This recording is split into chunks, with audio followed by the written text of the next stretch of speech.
WRKS Pickens Jackson. You ready? Let's go! 10, 9, 8, 7, 6, 5, 4, 3, 2, 1. Now live in the Bank Plus studio, where college football meets the all lifestyle. Ladies and gentlemen, this is The Out of Bounds Show with Bo Bounds, streaming around the world live at the Out of Bounds radio app and on your radio at ESPN 105.9. Where are you?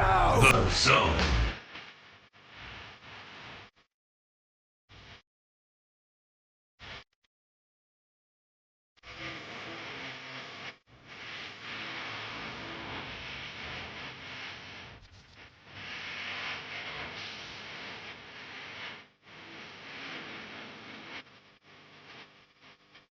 Good morning. Welcome in. We are the Out of Bounds Show.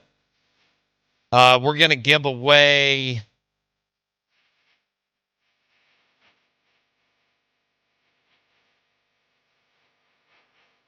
a pair of tickets to the 4th annual Bourbon Festival benefiting extra table tomorrow. 4th annual Bourbon Festival benefiting extra table tomorrow at the Reed House. So, first person to text extra table gets the tickets. 135 bourbons, unbelievable local food, and a wonderful cigar area brought to you by Spring Street Cigars. It's the 4th annual Bourbon Festival benefiting extra table, and it's tomorrow night at the Reed House. The text line is 601-885-3776. First person to text extra table wins the tickets. This is ESPN 105.9 The Zone. We are the Out of Bounds Show, and we'll have Dan Mullen tomorrow at 8:30 on the show. He's coming in town along with Dak Prescott. So that's some serious star power for the celebrating the 2014 team that went to number 1, and they host Texas A&M. I do not like the matchup. I like that Mississippi State's played better against Texas at Texas and Georgia at Georgia. Georgia couldn't run the football, and I think Texas A&M is going to pin their ears back and try to run downhill. Now, can Mississippi State, I thought the defense played a much, much better against Texas and Georgia than they did against, and I can't believe I'm saying this, Toledo and Arizona State. They just looked, and the rumors are they've simplified it and so on, which, I mean, that's what you do. Just let your athletes play. They have looked better. They have played better. They've played faster. You don't want to think too much on the defensive side of the football, and you see that. Reminds me of Peter Sermon in 2016. He wanted to complicate it, muck it all up. And if you noticed in the back half of the year, Mullen walked in and said, we're simplifying this thing. You got to have your guys playing fast. We'll see. 15.5-point favorite, Texas A&M. Boy, you're going to have to play physical football. Mike Elko's a freak on defense. And I was listening to Jesse Palmer with ESPN ABC Sports talk about how Elko, how good he is on third downs against offenses, and that he believes he may be the best in the country, and that he's going to throw something different at you every week. Well, Mississippi State, although he's coming off a wonderful game against Georgia, and Kirby Smart's known as a top defensive coordinator too, and throwing for 300 over there with 3 TDs in Sanford Stadium as an 18, 19-year-old is awesome. But you are starting a true freshman QB. And I don't expect him to throw for 300 plus every week. That's not realistic. He does have to have a big game for you to win. I don't know what your defense can do against A&M's run game. They've also thrown Connor Wigman back out there, and he's a better option than Marcel Reed. You mix all that up, you're going to have to play over your heads, and probably A&M's going to have to do some things to keep you in the game and allow you to win the game. But I would, I think something to look at with Michael Van Buren is, what do the third downs look like? Is he in 3rd and 7, 3rd and 8, where Elko can really dial up some stuff throughout the day? Or do you is Levy and the crew able to put Van Buren in 3rd and 2 and 3rd and 3 throughout the day? I think that's that's critical. And can the MSU defense I thought Stone Blanton played much better. That you can tell he's playing faster. There's a couple other players that are P5 players on that side, and then there's a bunch of G5 players on that side of the ball. Now, they played their ass off against Georgia and Texas, and I have to give them credit because you got who you got, and that's your personnel, and it's not like Jerry Jones and the Cowboys. You can't go in the portal right now. You couldn't go in the portal last week and say, well, I want to go get another defensive lineman and another linebacker and another strong safety. That's my take on Mississippi State A&M. I don't really like the matchup. I think Elko is going to be really good at A&M. I think they were trying to find their footing the first few weeks, new head coach there, and they still are to a certain extent. Plus, they lost Connor Wigman. They have played well lately. They're coming off a bye week. Maybe they'll overlook Mississippi State for LSU. The trap game. I mean, Mississippi State would be in power rankings would be ranked number 16 in the conference now that Vandy has decided to be either good or pretty damn good this year. Yeah. So maybe A&M will overlook MSU and look at LSU and not be interested in being there and give your team an opportunity. You got to win 2 of the next 3 games. Doesn't matter which one. You got 3 straight home games. A&M at home, Arkansas at home, and UMass at home. You need to win 2 of the next 3 games. I kind of feel like you've got a better chance to beat Arkansas, and I know they played well at times this year. But I like the Arkansas matchup better than the A&M matchup because Elko's such a freak on defense. You can disagree with me or agree. AgUp.com text line 601-885-3776. We're going to drop the Jerry Jones audio in the next segment. He blew up on 105.3 The Fan host yesterday and told him that he would replace them. He doesn't own the station, but the station has the rights to Dallas Cowboys games, pregame games, postgame, and they fill an insane amount of time through their station with. I mean, I bet their pregame's 3 hours and their postgame's 3. I mean, these days even colleges are absurd. And so we carried the Saints. Mike Detillier does pregame. I've been down there. And I've gone in their little booth with Mike Detillier, not their booth, kind of where they're set up outside the dome. And Mike was kind enough to, years ago when I took Wilkes down to, Wilkes and I were going every year for years. He was super, super nice to Wilkes, brought him over there by the WWL thing and all that stuff. But Jerry goes on multiple times a week, which is content gold. John Elway used to do that with the Broncos as their GM. But see, NFL's different. College won't do that. Right. The NFL, it's big boy, is what it is. They'll get on and they'll talk when they're losing. They'll talk when they're winning. Every week. I do give Jerry a little credit. He goes on regardless. Right. But the way he called out a host was very weak. You're the 82-year-old billionaire. Even though you don't own the radio station, you understand the deal. And you don't need to be threatening host jobs just because they're asking you difficult questions. That's what they need to do. Yeah. Right? Good Lord. Very weak. It is. Weak. It is. All right. We are the Out of Bounds Show. We're brought to you by Grit Training Facility on Lakeland Drive. Did you know how Grit just got brand new batting cages? They've got indoor turf, 2 outdoor turf fields, all at Grit on Lakeland Drive. It's basically right behind Ergon. Great location. Used to be the courthouse. I abused some people in racquetball there years ago. Grit Training Facility, brand new batting cages. Book yours now for your travel team.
Yeah, so Grit Training Facility, obviously they're doing memberships where you can work out there.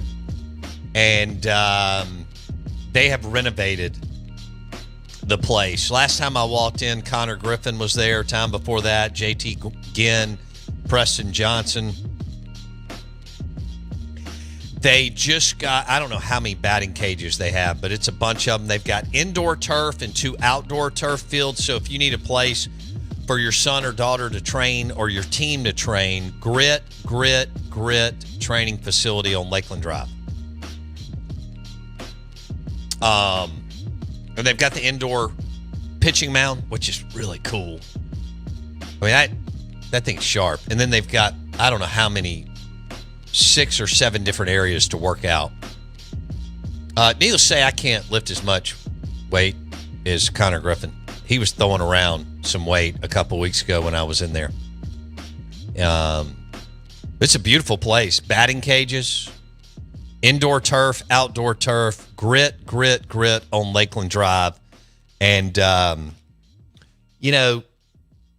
it's right behind Ergon and Mirror Lake.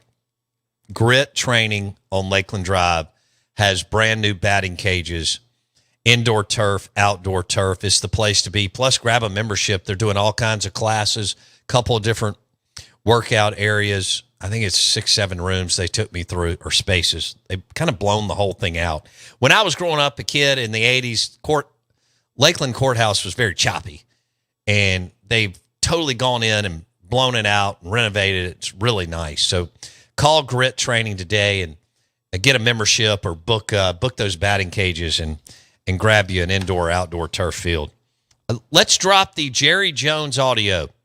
Jerry Jones berated 105.3, the Fan host, was not happy that they were asking him why he's so bad as a general manager. This is Jerry Jones yesterday. Jerry, I think the counter back when you said, where are you going to get the players? You can't get them this week is, and you're aware of all the off-season topics. Yeah, but what is your counter? What is your damn counter? My counter I is... really want to know where you would go get it. Now, don't tell me about should gotten a guy in the off-season. Why not? This isn't a damn word argument just because I'm not arguing with you. I'm dealing with how we line up against San Francisco, not what I did wrong last week or last month or 2 months ago or 2 years ago. If I really gave you guys a list of all the things I've done wrong over the last few years, you couldn't be on this program for the next 5 years steady and go over it. But every now and then you do some right things, and at the end of the day you add it up, and the rights give you a better spot than the wrongs. But if you think for any minute right now, there'll be one Super Bowl champion. What did the others do wrong? There's one Super Bowl champion. Now, we want to be that champion. And I'm sure not throwing the towel in today because of what happened out there Sunday. But I'm not going to sit here and waste a lot of energy, a lot of time. Let's talk about what I should have done back in 1907 or 2017. Shit, Ben. Come on.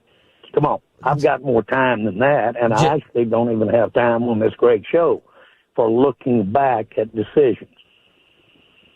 Okay. So, Jerry, 1970, a little different from this past off season in building the team we're talking about today, which there was a lot of criticism that you guys didn't add, didn't spend, and don't add, and don't spend, and are not aggressive enough with some of the problems that are still haunting the Cowboys today that we see play out on the field. That's the point of talking about the offseason. Oh, I remember those criticisms very well.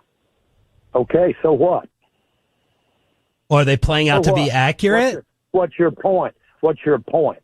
My point is, it seems like Listen, let me tell you what I'll do. About it. I will let us sit down and look at the decisions we've made over the last several years. Okay? I'll look at it. Now, if you think I'm interested on a damn phone call with you over a radio and sitting here and throwing all the good out with the dishwater, you have got to be smoking something over there this morning. I'm not. And I really don't, and I don't even want our listeners to listen to me, talk about. This is not your job. Your job isn't to let me go over all the reasons that I did something and I'm sorry that I did it. That's not your job. Well, my job is to So y'all ask get why. a job, or I'll get somebody else to ask these questions, man. Jerry, we're trying to figure out why the team is. No, I'm not kidding you. I'm not kidding you. You're not going to figure out what the team is doing right or wrong. If you are, or any 5 or 10 like you, you need to come to this meeting I'm going to today. There are 32 teams here. You're geniuses. You're geniuses. Well, you're rich if you're an NFL owner, and you may have been a genius in an industry. It was genius of Jerry to buy the Cowboys in the late 80s for what he did. But I don't think that the 32 owners are geniuses in football just because they own the teams. What did you think? He said, let me tell you something.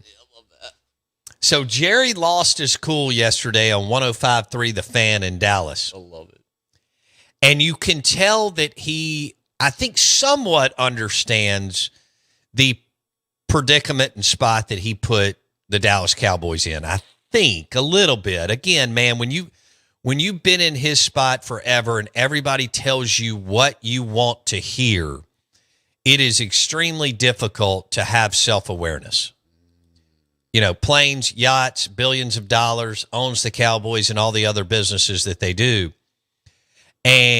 But they're getting embarrassed because, I mean, look at their line of scrimmage on both sides of the ball. Now, I understand that they had a crazy amount of defensive starters out. And somebody threw up a pic of the D-line and said none of those were on the team on August 15th when they were in training camp. I get some of that.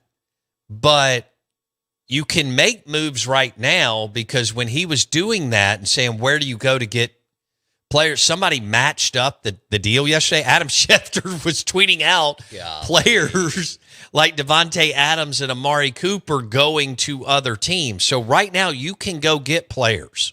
Like we're going to see if the Detroit Lions, they may not can go get another Aiden Hutchinson. But we're going to find out what they're going to try to do to possibly I bet they find an edge rusher that can at least perform at a pretty high level. They're going to do something besides sit there. Right. Which is, 1,000% better. Kansas City's always adding pieces. Always. Philly is always adding pieces. 49ers adding pieces. Now, I don't know what's going on with Philly and the locker room and Sirianni and all that. I'm not close to that deal. There are a lot of times that we can somewhat figure out what's going on in the Mississippi State or Ole Miss locker room because of people we know. But I don't claim to know like the nuts and bolts of the Philadelphia Eagles locker room. Come on. But the 49ers are adding pieces. And let's see what the Lions do. Let's see what the 49ers do. The Bills just added a piece. They're like, look, we need to get better. Josh Allen's a good football player. We think Amari Cooper still got a year or two left. Okay? He has proven that he can play and play at an extremely high level in the NFL. We're going to go get him and see what that looks like.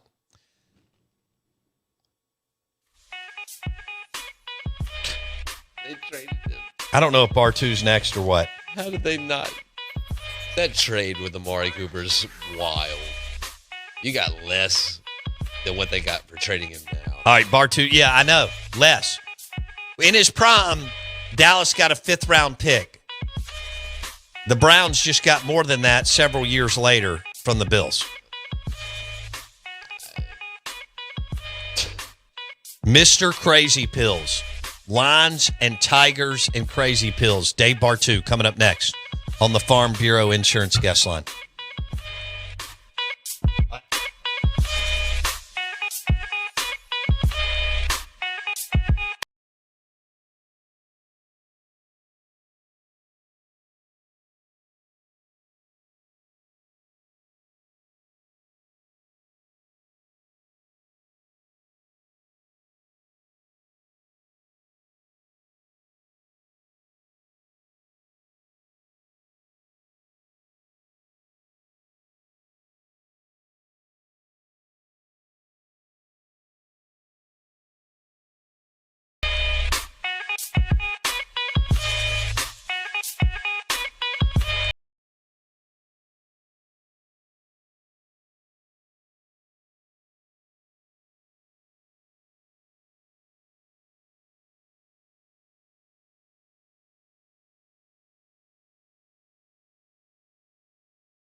Here we go.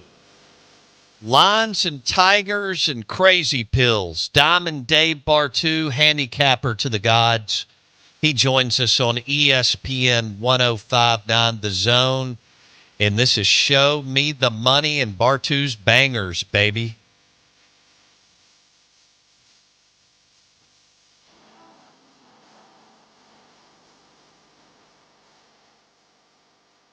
Be turned off. You know what you need. Because you gotta somehow make that paper, right? Show me the money! You come to the right place for that. Because it's time for Bo Bounds to Show me the money! show you the... We do have really cool hoodie pullovers being made right now with Show Me the Money logo on it. It's going to look so good. So good. This guy created an awesome logo. We trademarked Show Me the Money because Jerry Maguire was one of my favorite movies. I mean, that Tom Cruise, Cuba Gooding, bit was phenomenal. I was in college. I thought it thought it was great, and I've only watched it like 70 times over the last 25 years. So Show Me the Money, powered by the Golden Moon Casino Sportsbook and Lounge. That's the Timeout Lounge on the property of Pearl River Resort. Bet $50 there. Play award-winning Dancing Rabbit Golf Club for $40. It felt amazing today. The weather is fabulous.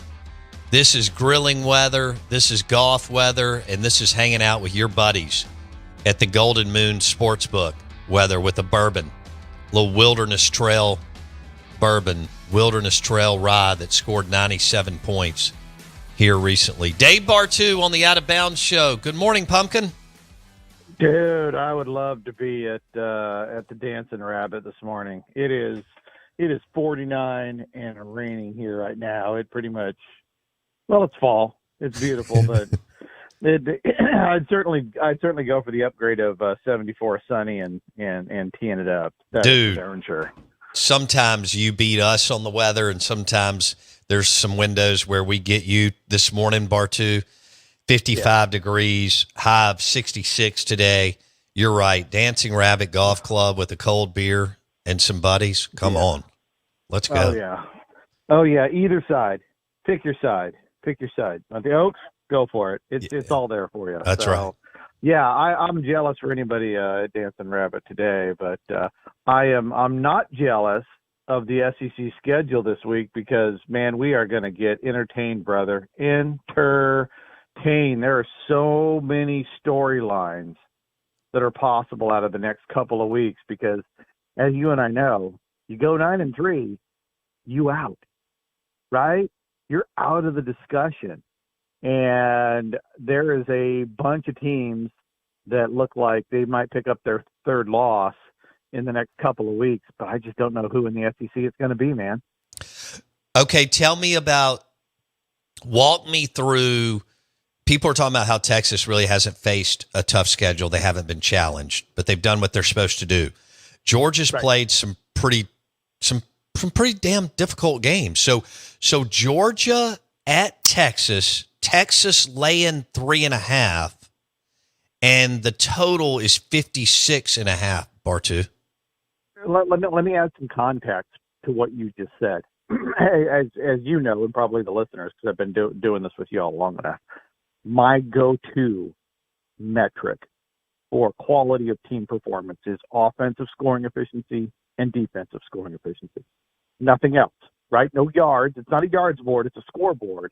And historically, and if you're on the college football playoff committee, this is one of, if not the biggest number as well for the committee. So scoring efficiency on offense, scoring efficiency on defense is king. So now that we're through 7 weeks, I actually went back and looked at the average offense and defense each team has faced year to date.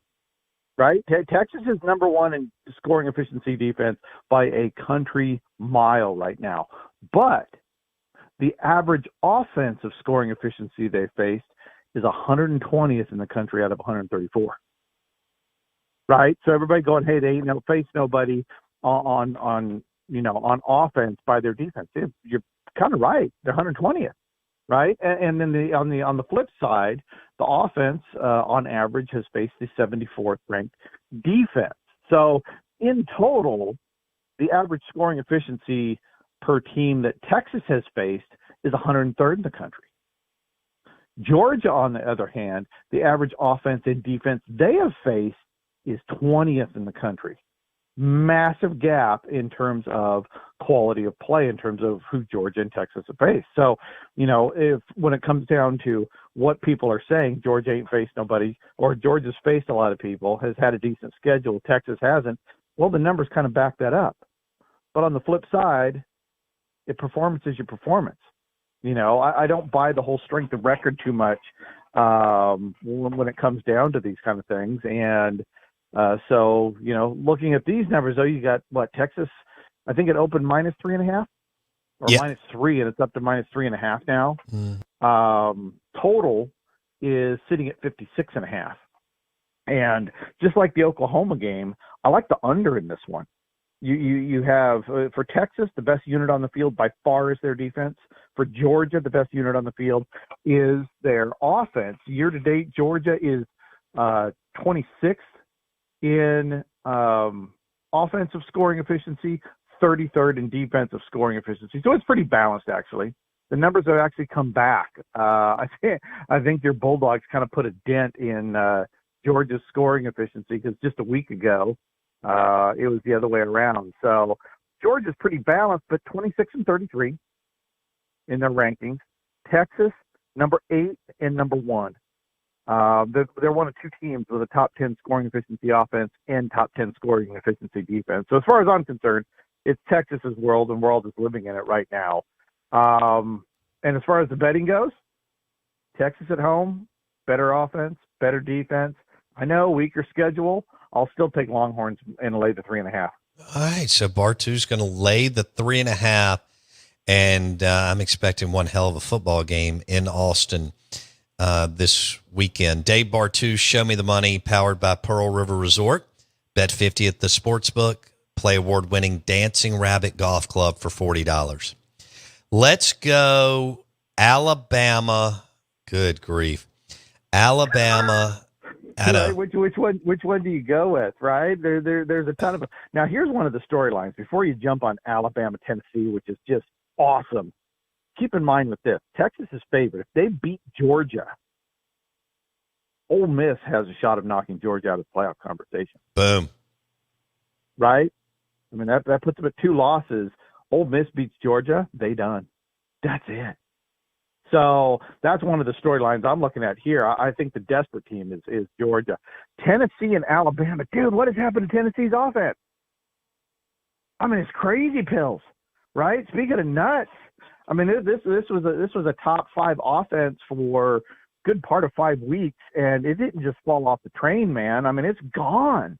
It just flat disappeared. I mean, Arkansas shut them down. Florida shut them down. Now they get Alabama, who hasn't been able to shut anybody down in the last 6 quarters. So, you got a number 2 offense in Alabama. You got number 4 defense in Tennessee. That's pretty much a wash. 21 offense for Tennessee, and it hasn't gone anywhere. And Alabama 13 on defense, but their defense hasn't gone anywhere. And Bama's favored by 3. I don't know what's going to happen here. Do you? I mean, I seriously don't know which bad unit, Bama's defense or Tennessee's offense, is going to show up. You know me. I'll lean the talent, right? I'll lean the talent. You got 2 really good coaching staffs here, but I'll still lean the talent. But, ooh, man, I don't know which way this one's going to go. Hey, who grades out higher, DeBoer or Heupel, or is it just a push? Oh, DeBoer. DeBoer easily. Okay. I'd take DeBoer every single time over Heupel. Okay. Not even a question in my mind. Okay.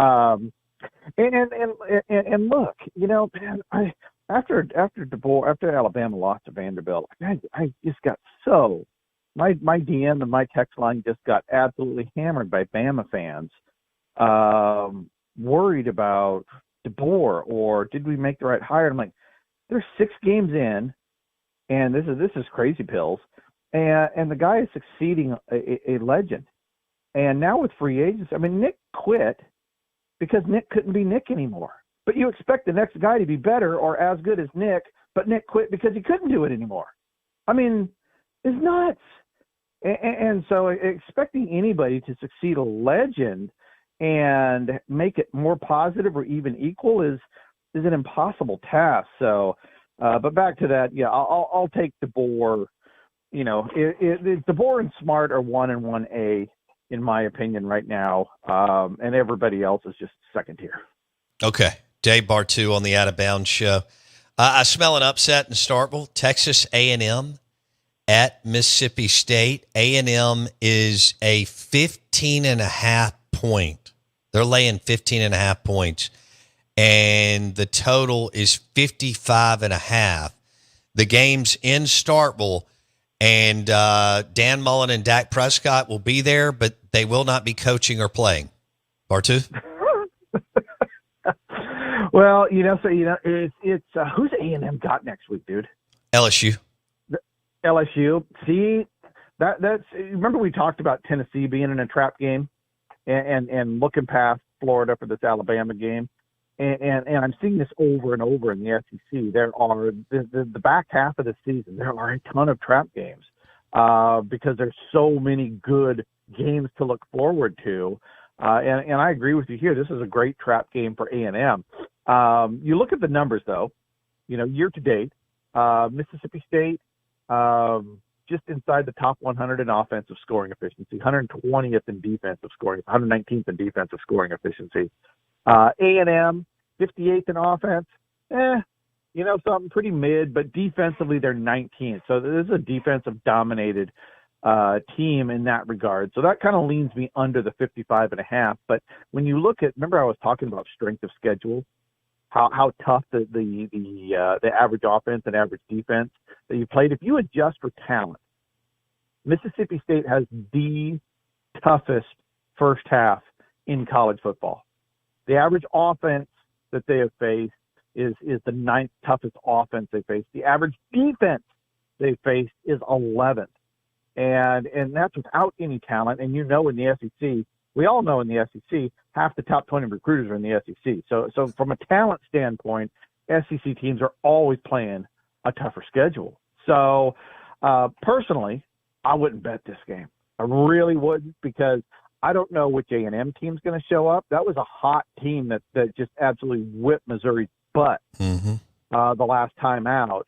And Mississippi State, look, in spite of the numbers, they have played an absolute brutal schedule to date, and you have A&M looking forward.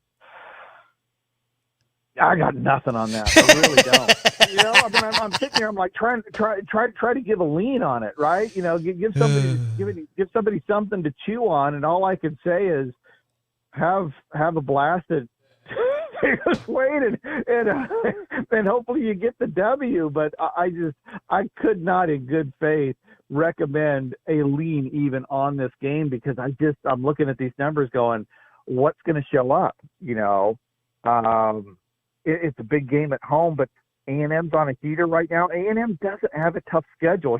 Here's one thing I think as a result, one of the things, the storylines that I'm looking at is, with all the teams beating themselves up against each other in the SEC, I think there is a really good chance, because Texas is so good and Texas A&M schedule is so weak on the back half, you could have Texas versus Texas A&M for playoff seeding. It could be 10-1 and 11-0, Texas and Texas A&M, and winners going to the SEC title game, losers still going to be a top 18. Wow. Right? Because the schedule sets up for them. That's one of the things we always got to be looking at in these things, is everybody's looking at the rankings right now. Don't do it. Start pull up schedules and go, okay, where are these teams going? Are they hot? Are they not? And like I said, with Georgia, they've had a tough schedule, but they're not playing elite football. They're not top 25 in offense. They're not top 25 in defense. I know their schedule's tough. I know they're an elite recruiter, but the thing is, they haven't turned it on yet. And if they lose to Texas, look, Ole Miss still has better numbers offensively and defensively than Georgia, and that gives them a puncher's shot. I think Georgia has a bigger chance of being excluded at 9-3, and A&M hitting 10-2 and getting in. Wow. Wouldn't that be cool? That would be wild if that Texas A&M game Thanksgiving weekend is for basically all the marbles seeding in the college football playoff, man. Right? They're both in. Whoa. Okay. Right now here's another part of it. Though. If A&M loses, if A&M gets to 10-2, and they're on the edge, you know who else might be 10-2 on the edge? Who? Notre Dame. Ooh. And guess who Notre Dame beat in the first week of the season? That's a great point. Mm-hmm. Could you imagine that non-conference scheduling on week 1 bites A&M in the ass, and they get the 13th spot, and Notre Dame gets the 12th spot? Goodness gracious. Like I said, man, you start rabbit holing all this spider web of scheduling, it is delightful, from my opinion. All right. Bar 2 on the Out of Bounds show, brought to you by Wings and Stella Artois at Martin's in Livingston. Fantastic place to celebrate game day. This is ESPN 105.9 The Zone. Bar 2, two teams that are struggling. Auburn at Missouri. At Missouri. Missouri's Yeah. laying 4.5, and the total is 51.5. Yeah, Missouri's a better team so far. 48th on offense, 44th on defense. Auburn just can't find a quarterback, man. Just can't find a quarterback. They're 89th in offensive scoring efficiency, 56th in defense. So I think the Missouri offense and the Auburn defense has good talent. Auburn has good talent. Auburn has a good head coach. Auburn has a good coaching staff. This one is just kind of, I like where the numbers are pointing for Missouri, but I just don't see that as one that is really solid. If anybody listening is like, hey, I'm on Missouri minus 4.5, I ain't arguing with you. The numbers back it up. It's just not a solid one like laying 2.5 for the Tigers in Fayetteville. Dave Bartu, Diamond Dave, handicapper to the stars. We're going over the SEC schedule. He's going to do a quick hit later in the week, like 4 minutes. Y'all love the rapid fire, and it's been fun at the end of the segment, but we're going to save it for Thursday or Friday and just create a little bit more content. He's going to come in and rip on games outside the SEC. We'll stay in conference. Bartu on the Out of Bounds show, brought to you by Pearl River Resort. Amazing game day experience with the sports book and award-winning Dancing Rabbit Golf Club. LSU at Arkansas. Tigers are coming off a big-time win in overtime, emotional win over Ole Miss. Now they have to go to Fayetteville. Bartu, what do you see in this matchup as LSU's laying 2.5? Dude, let me tell you something. Last weekend, there's one thing to be at a stadium like Austin and get the win, right? And then what really is awesome is sitting there in the tailgate, drinking with everybody, having a good time. And somebody's RV has a giant big screen. And so post game, sitting there drinking, having a good time, and then you get to watch LSU pull off the win at home while you're sitting there in the tailgate area. That was a great weekend last weekend. LSU's defense has really turned it around. They were 94th in scoring efficiency 3 weeks ago. Now they're 59th. They are absolutely progressing in the right direction. Offensively, they're 29th. So you got number 29 scoring efficiency offense going up against the 51st defense of Arkansas. But the big weakness is Arkansas's offense. Bobby Petrino has them at 92nd in offensive scoring efficiency, going up against LSU's defense at 59th. So I see two big edges here. Man, LSU has much better talent. They got a better coaching staff. They got a better offense versus Arkansas's defense. They have a way better defense versus Arkansas's offense. And we're laying 2.5. Now, I know we just talked about LSU next week.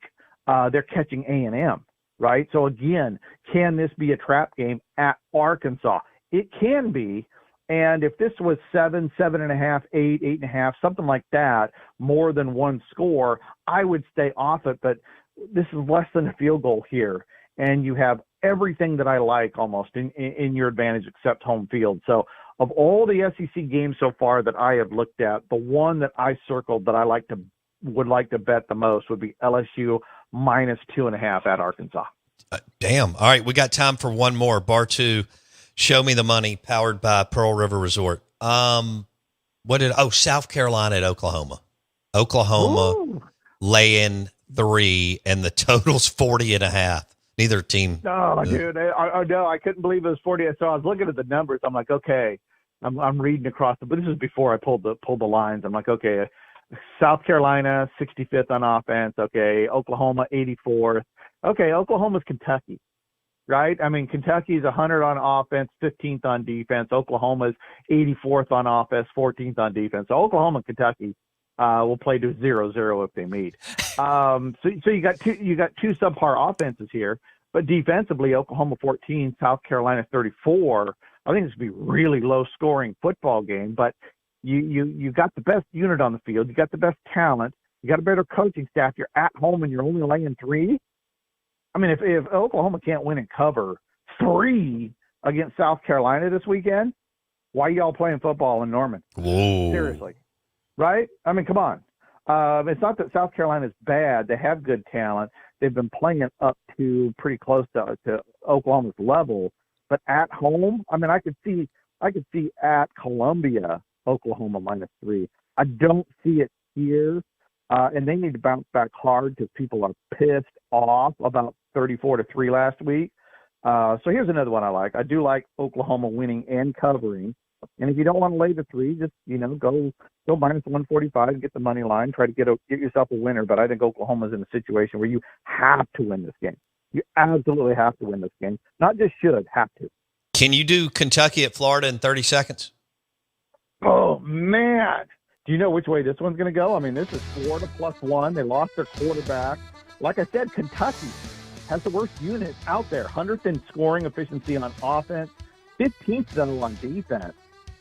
With the new quarterback in Florida, I think you've got to lean under in this one. But I'll take the Gators to get the W and Kentucky to continue their spiral because, dude, they just can't put up points. Handicapper to the gods, Dave Bartu on the Out of Bounds Show. We'll talk to you tomorrow, Friday, and do a rapid fire in a few minutes, all right? See you, brother. See you, dude.